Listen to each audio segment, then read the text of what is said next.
నరేంద్ర మోడీ గారు మరి దేశానికి చేస్తున్నటువంటి సేవలను అన్నింటినీ ప్రశంసిస్తూ మరియు 17/9/2025 సేవాపక్షం 2025 కార్యక్రమాలని ప్రకటించడం జరిగింది. గత వారం మరియు జిల్లా కేంద్రంలో సేవాపక్ష కార్యక్రమంలో మండల కమిటీలకు అందరికీ తారీఖు నుంచి వచ్చే నెల 2వ తారీఖు మండల సేవాపక్ష కార్యక్రమం ఏర్పాటు చేయడం జరిగింది. మరి ఈ కార్యక్రమానికి విచ్చేసినటువంటి భారతీయ జనతా పార్టీ సైనికులకి, కార్యకర్తలకి మరియు అదేవిధంగా ఈ కార్యక్రమానికి విచ్చేసినటువంటి ఎక్స్ ఆర్మీ హనుమంతన్న గారికి మరియు నర్వ మండల కేంద్రం మాజీ సర్పంచ్ బాబురావు అన్న గారికి, అదేవిధంగా మరియు ఈ కార్యక్రమానికి ముఖ్య అతిథులుగా విచ్చేసినటువంటి మన జిల్లా నాయకులు, జిల్లా కౌన్సిలర్ సభ్యులు అక్క లలితమ్మ గారికి, మరియు అదేవిధంగా జిల్లా సభ్యులు అన్న. నేను ఈ కార్యక్రమాలు డేట్ వైజ్గా చదువుతాను. ఈ కార్యక్రమాలన్నీ 2025 రక్తదాన శిబిరం రాష్ట్రంలోని అన్ని జిల్లా మండల కేంద్రాలలో, మున్సిపాలిటీ కేంద్రాలలో నిర్వహించాలి. ఒక్కో రక్తదాన శిబిరంలో కనీసం 75 యూనిట్లు తగ్గకుండా నిర్వహించాలి.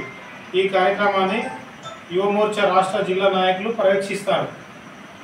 అదేవిధంగా 18 తారీఖు 9వ నెల 2025 చిత్రలేఖనం ఆత్మనిర్భర భారత్, వికాస్ భారత్ అంశాలపై మహిళా మోర్చా పర్యవేక్షణలో అసెంబ్లీ స్థాయిలో చిత్రలేఖనం పోటీలు నిర్వహించాలి.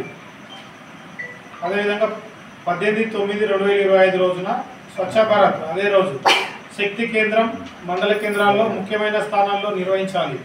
స్వచ్ఛ భారత్ కార్యక్రమం ప్రారంభానికి ముందు పరిసర ఫోటో, స్వచ్ఛ భారత్ నిర్వహించిన తర్వాత పరిసరాల ఫోటో, చిన్న వీడియో క్లిప్ తీయాలి. ఈ కార్యక్రమాన్ని స్థానిక సెలబ్రిటీలను ఆహ్వానించాలి.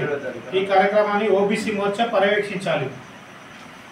తర్వాత 21/9/2025 నమో మారథాన్ యువ మోర్చా, ఓబీసీ మోర్చాల పర్యవేక్షణలో రాష్ట్ర స్థాయిలో 2 నుండి 3 కిలోమీటర్ల పరుగు పందెం నిర్వహించాలి. యువత విద్యార్థులను భాగస్వామి చేయాలి. 25/9/2025 ప్రవాస్ బూత్ స్థాయిలో మొక్కలు నాటడం, దీన్ దయాల్ జీకి నివాళులు అర్పించడం, దాన్ని సందర్భించి జిల్లా స్థాయిలో మేధావులతో సమావేశం ఆ రోజు.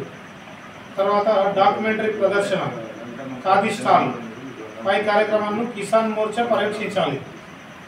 ఖాదీ స్టాల్ అంటే ఆ రోజు 2025 దివ్యాంగులకు సన్మానం, దివ్యాంగులకు ఉపకరణాల పంపిణీ ఎంపీ ఎమ్మెల్యేల నియోజకవర్గాల్లో నిర్వహించాలి. ఈ కార్యక్రమాన్ని ఎస్సీ ఎస్టీ మోర్చా పర్యవేక్షించాలి. తర్వాత 28/9/2025 విశిష్ట అంటే పద్మశ్రీ, పద్మభూషణ్, పద్మవిభూషణ్, అర్జున్ అవార్డులు పొందినటువంటి వ్యక్తులకు సన్మాన కార్యక్రమం ఉంది హైదరాబాద్లో. అదేవిధంగా 2వ తారీఖు 10వ నెల 2025 అంటే వచ్చే నెల 2వ తారీఖు మహాత్మా గాంధీ గారి జయంతి సందర్భంగా మరియు లాల్ బహదూర్ శాస్త్రి గారి జయంతి సందర్భంగా వారి చిత్రపటాలకు పుష్పాంజలి ఘటిస్తూ మరియు వారి జయంతి కార్యక్రమంలో పాల్గొనవాలి. అదేవిధంగా ఖాదీ ఉత్పత్తుల కొనుగోలు అదే రోజు మరి గాంధీ జయంతి, లాల్ బహదూర్ శాస్త్రి గారి జయంతి సందర్భంగా ఖాదీ ఉత్పత్తుల కొనుగోలు మైనారిటీ మోర్చా పర్యవేక్షించాలి. ఈ కార్యక్రమాలను మరియు నా తోటి మిత్రులు, వివిధ గ్రామాల నుంచి వచ్చిన ఎంపీసీలు కానీ సర్పంచ్, మాజీ సర్పంచ్ పెద్దపట్టి ధన్యవాదాలు. మన భారత ప్రధాని నరేంద్ర మోడీ గారి ఆదేశానుసారం మనము ఇంతవరకు ఏర్పరిచిన మన మిత్రులు ఏర్పరిచిన కార్యక్రమాలు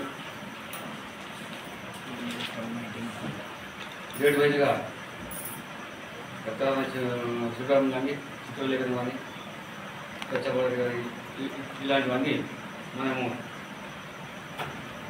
భారత ప్రధానమంత్రి నరేంద్ర మోదీ గారి జన్మదినం పురస్కరించుకొని ఇవన్నీ సేవా కార్యక్రమాలు నిర్వర్తించాలని చెప్పని వాళ్ళ ఆదేశించాలని చెప్పడం జరిగింది. కనుక మనం కూడా ఇందులో ముఖ్యమైన రక్తదాన శిబిరం పుట్టినరోజు సందర్భంగా సేవాపక్ష కార్యక్రమం పురస్కరించుకొని బూత్ స్థాయి కార్యకర్తలు, అదేవిధంగా పత్రికా విలేకరులకు, అదేవిధంగా స్టేజ్ మీద ఉన్న వారికి పేరు పేరున ధన్యవాదాలు తెలుపుతూ, ప్రతి సంవత్సరం కూడా మన ప్రధానమంత్రి పుట్టినరోజు సందర్భంగా మన భారతదేశంలో చాలామంది రక్తదాన శిబిరాలు ఏర్పాటు చేస్తూ అటువంటి కూడా చాలా కొన్ని లక్షల మంది కూడా సహకారం రక్తదాన శిబిరం దోహదపడుతుంది. కండ్లు లేని వారికి కానీ అటువంటివి కూడా చాలా మంది డొనేషన్ చేయడం కానీ అటువంటివి జరుగుతున్నది. కాబట్టి మనం కూడా ఈరోజు భారతీయ జనతా పార్టీ పిలుపు మేరకు కార్యక్రమం నిర్వహించుకోవడం జరుగుతున్నది. కావున మన గ్రామాల్లో కూడా స్వచ్ఛ భారత్ కార్యక్రమం కానీ రక్తదాన శిబిరాలను కానీ అక్కడ నిర్వహించకుండా ఇక్కడ మండల స్థాయిలో నిర్వహించినప్పుడు మన వాళ్ళు రావాలి. అదేవిధంగా గ్రామ స్థాయిలో మన గ్రామానికి ఏమేమి స్వచ్ఛ భారత్ కింద అంటే కూడా ఇప్పుడు మొక్కలు నాటడం కానీ, అదే ఎన్ఆర్జీఎస్ కింద వచ్చిన రోడ్ల పూర్తి మొక్కలు వాళ్ళు ఉంటారు, ఎట్లా వాళ్ళని కలుపుకొని వాళ్ళతో పాటు కూడా ఆ ఎన్ఆర్జీఎస్ పని చేసేటోళ్ళతో పాటు కూడా కలుపుకొని మొక్కలు నాటే విధంగా ప్రయత్నించాలి. ఎందుకంటే గ్రామాల్లో కూడా ఆ రోజు అందరికీ కూడా గ్రామానికి వచ్చే నిధులు ప్రతి ఒక్కటి మనవే. స్వచ్ఛ భారత్ కింద ఒకటి గ్రామ పంచాయతీకి నిధి లైట్లు కానీ సిసి ఉన్నాయి కాబట్టి ఎప్పుడు ఎలక్షన్ కూడా పడేది తెలియదు. కాబట్టి బూత్ అధ్యక్షులు గ్రామ స్థాయిలో కూడా అందరూ అలాగే అలర్ట్గా ఉండి ఆ విధంగా కూడా ప్రయత్నం చేస్తే మనకు ఈ కార్యక్రమం కూడా మనకు కొద్దిగా మైలేజ్ ఇస్తుందని చెప్పేసి నేను కోరుతున్నాను. కానీ ఎక్కడ కూడా నిరుత్సాహపడకుండా మీ శాయశక్తుల ప్రతి గ్రామంలో కూడా పని చేయాలి. ఎందుకంటే ఎలక్షన్ కూడా ఎప్పుడు పడే తెలియదు. ఎంపీటీసీ కానీ జెడ్పీటీసీ ఇది రావచ్చు, గ్రామ స్థాయి రావచ్చు. కావున మండల స్థాయి మొత్తం కూడా మన వైపే చూస్తున్నది. మండలంలో ఖచ్చితంగా మనము ఒక మెజార్టీగా స్థానాలు గెలుచుకోవడానికి అవకాశం ఉన్నది. కాబట్టి మనం ఎందుకంటే గత ప్రభుత్వం ముఖ్యమంత్రి గెలిచి కూడా దాదాపు 20 నెలలు అయితే కూడా గ్రామ స్థాయి సర్పంచ్ ఎలక్షన్లు నిర్వహించడం లేదు. గ్రామ పాలన మొత్తం కుంటుపడ్డది. ఈ కుంటుపడ్డ కారణంగా కూడా ప్రతి విషయాలు కూడా గ్రామ స్థాయిలో, ఎందుకంటే ఈ రాష్ట్ర ప్రభుత్వమే ₹1 ఇచ్చినట్లయితే ఇది వరకు 20 నెలలు అవుతున్నా కూడా ₹1 కూడా గ్రామ స్థాయికి ఇవ్వడం లేదు. పంచాయత్ సెక్రటరీల గ్రామాభివృద్ధి ఏడన్నా గడ్డకాల్లో కూడా ఇటువైపు అట్లా ఒక పావుడ తీసేయడానికి కూడా రాష్ట్ర ప్రభుత్వం నిధులు ఇస్తలేదు. కాబట్టి గ్రామాలలో అందరికీ కూడా విషయం తెలిసిపోయింది, ₹1 కూడా గ్రామ పంచాయతీలకు రావట్లేదు. అదే రాష్ట్ర ప్రభుత్వం ఇచ్చే విధానం ఉంటే ఇదివరకే గ్రామ స్థాయిలో ప్రతి గ్రామానికి ఎంతో కొంత ఇచ్చి డ్రైనేజీలు ఎత్తియడం కానీ వీధులను మనం జనాల లోపలికి తీసుకెళ్ళినప్పుడే ఎందుకంటే మనకు మైలేజ్ వస్తుంది. మన వైపు అందరూ చూస్తున్నారు, వాళ్ళని జర కదిలియాలి. మనం గ్రామ స్థాయిలో కదిలిచ్చినట్లయితే మనం తప్పకుండా మెజారిటీగా నర్వ మండలంలో సర్పంచులు గెలుస్తాం, ఎంపీటీసీలు గెలుస్తాం. ఆ నమ్మకం నాకు ఉన్నది. కాబట్టి మీరు అందరూ ఎటువంటి నిరుత్సాహాలను కూడా ఎండగడుతూ ప్రజల లోపల తీసుకెళ్తూ, ఇంకొక విషయం ఏంటంటే మనకు వీళ్ళు ఇందిరమ్మ ఇళ్ళని ఏదైతే క్యాన్సర్ కొడుతున్నారో ఫస్ట్ వీళ్ళు పంపించిన లిస్టు మొత్తం క్యాన్సల్ అయ్యి ప్రధానమంత్రి ఆవాస్ యోజన కింద ఇప్పుడు గ్రామ పంచాయతీల సెక్రటరీలు అందరూ కొట్టడం జరుగుతున్నది. మీరు ఎక్కడన్నా మీ గ్రామ పంచాయతీ సెక్రటరీ ఉంటాయని ప్రధానమంత్రి ఆవాస్ యోజన కింద నువ్వు యాప్లో కొడతావా లేదని చెప్పాలి. అదేవిధంగా ₹1,12,000 మనవి ప్రధానమంత్రి ఆవాస్ యోజన కింద మనకు ఇప్పుడు బేస్మెంట్ వాళ్ళకు బిల్లు కూడా మనకి పడుతున్నాయి. ఆ బిల్లు విషయంలో కూడా మనం ఖచ్చితంగా పంచాయత్ సెక్రటరీని గ్రామంలో ఎవరైతే ఇల్లు వేసుకుంటున్నారో వాళ్ళకు మనం చెప్పాలి, మా వాటా కూడా వస్తున్నది ₹1,12,000 ఫస్ట్ విడతగా మా ప్రధానమంత్రి ఆవాస్ యోజన కింద గ్రామాలకు వస్తున్నాయి అమౌంట్. కాబట్టి సెక్రటరీ చెప్పకుండా సెక్రటరీ ఎందుకు చెప్తలేవా, నువ్వు ఫోటోలు ఎందుకు కొడతలేవు అని చెప్పేసి నిలదీసి మరి ఆ యాప్లో గ్రామ పంచాయతీలో ఒకటి ఏమని చెప్పాలి, గ్రూప్ ఉంటుంది, గ్రామ గ్రూప్ ఉంటుంది. కాబట్టి ఆ గ్రూప్లో నువ్వు ప్రధానమంత్రి ఆవాస్ యోజన కింద నేను కొడుతున్నా కాబట్టి మీరు అందరూ అందుబాటులో ఎప్పుడు ఉంటే అప్పుడు వచ్చి మీరు ఫోటోలు దిగాలని చెప్పేసి చేయాలి. ఎందుకంటే ఈ కాంగ్రెస్ నాయకులు ఏం చేస్తున్నారంటే వాళ్ళకు సరిపోయిన వాళ్ళవే కొట్టుకుంటూ ఉన్నాయి, తప్పుతో పట్టించుకుంటూ క్యాన్సర్ కూడా కరెక్ట్ పంచాయత్ సెక్రటరీలు కొట్టడం లేదు.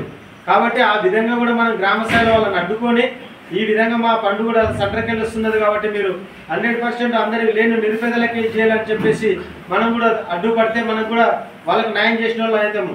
ఇల్లు లేని వాళ్ళకు భారత్ మాతా की జై భారత్ మాతా की జై నరేంద్ర మోడీ గారి నాయకత్వం వర్ధిల్లాలి నరేంద్ర మోడీ గారి నాయకత్వం వర్ధిల్లాలి అమిత్ షా గారి నాయకత్వం వర్ధిల్లాలి అమిత్ షా గారి నాయకత్వం వర్ధిల్లాలి రామచంద్రరావు గారి నాయకత్వం వర్ధిల్లాలి డికే అరుణ గారి నాయకత్వం వర్ధిల్లాలి बोलो भारत माता की జై भारत माता की జై भारत माता की జై जय जय माता భారత్ మాతా